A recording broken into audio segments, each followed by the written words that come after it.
Okay, the doctor is in, and we're talking about kids' sports injuries. It's prime time right now, so we have Dr. Marc Pietropaoli from Victory Sports Medicine and Orthopedics and Skinny Atlas here to chat with us about what's going on. You're such a, I know you, you're a super fanatic yourself, so you can relate. So let's talk about, first of all, because I know that gender can make a difference.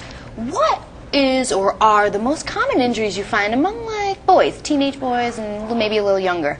Well, first I want to say that I did notice your hair, and it looks good. See? So we have only after I mentioned it, Doc. Come on. We have Dr. Pietropaoli. We have TV sets in our exam room, so I noticed it yesterday. Well, it looks thank you. Good. So amongst teenage boys and let's classify it as just teenagers in general to start with. And then there's some injuries that are unique to boys and some that are unique to girls. Okay.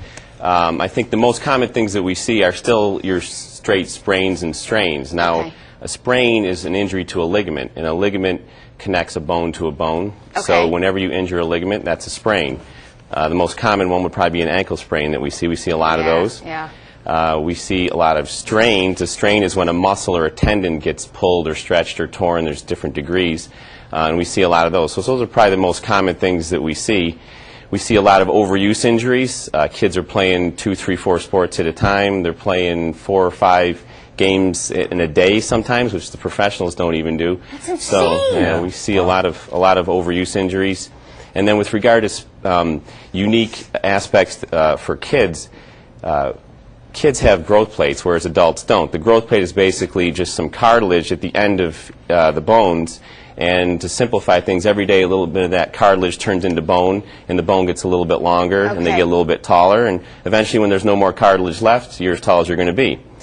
Now, that cartilage doesn't have any calcium in it, so it's a little bit weak. Bone has calcium, it's a little bit stronger. So the cartilage in the growth plate is a weak link, and that's an area that we see that gets injured in kids. It's a little bit unique for kids. If you damage that, like I had my cousin that went up over a skateboarding ramp and did it in his arm. Does your arm not grow?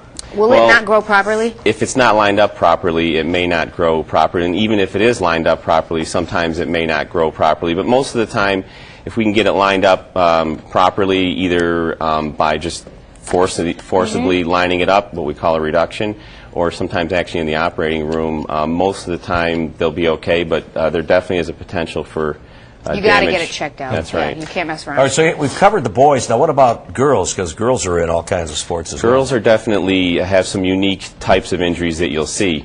One I'll use is the ACL. I don't know if you've ever heard of that. Yes, and I've heard that girls are more susceptible, but why? Well, explain what it is. Well, the ACL is the anterior cruciate ligament. Your knee has 4 ligaments. You have one on the inner side, the MCL, the medial collateral ligament. You have the lateral collateral ligament on the outer side. Then in the center, there's 2 crisscrossing ligaments. Your anterior cruciate ligament, the ACL, and the posterior cruciate ligament, the PCL.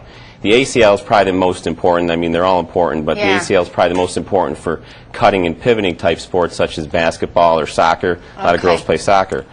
So that ligament is actually about 5 to 8 times more commonly injured in females than males. And there's a lot of different reasons why, some of which are controllable, some of which are not controllable.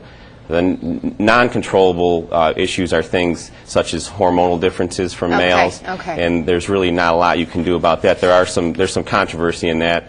Other things, structural and anatomic differences. Women are built a little bit differently than men, so their anatomy actually makes them a little bit more prone to that type of an injury.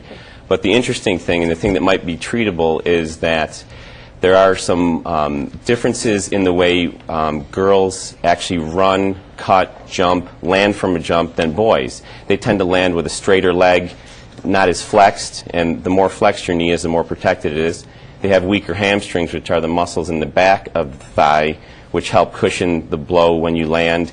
And they even land a little bit knock-kneed, more knock-kneed than the males do, and that tends to put more stress on that ligament. So would strength training prevent it? Like, what would prevent it? There's certain types of strength training that would definitely help prevent that, and there's some programs out there. I would never do that. There's one in Cincinnati that's marketed really well, but there's a bunch of them out there, and they actually teach the girls how to run, jump, cut a little bit differently and strengthen their hamstrings, strengthen their other muscles, and probably cut the risk of that specific injury about half, which is pretty I good. have 2 girlfriends who have 2 daughters that have both been. Both I the mean, you're same? done. Yeah, you're down for a while. Well, thank when you. do We could go on and on and on with this could. one, that's for sure, with Yeah. sports injuries. Thank We you. appreciate it. Interesting. Yeah, very Okay. interesting. Thank you So very look much. into Thank you very strength much. training Okay, if you all can. right. Thanks for noticing your hair, too. Yeah. Yeah, that's all I really care about.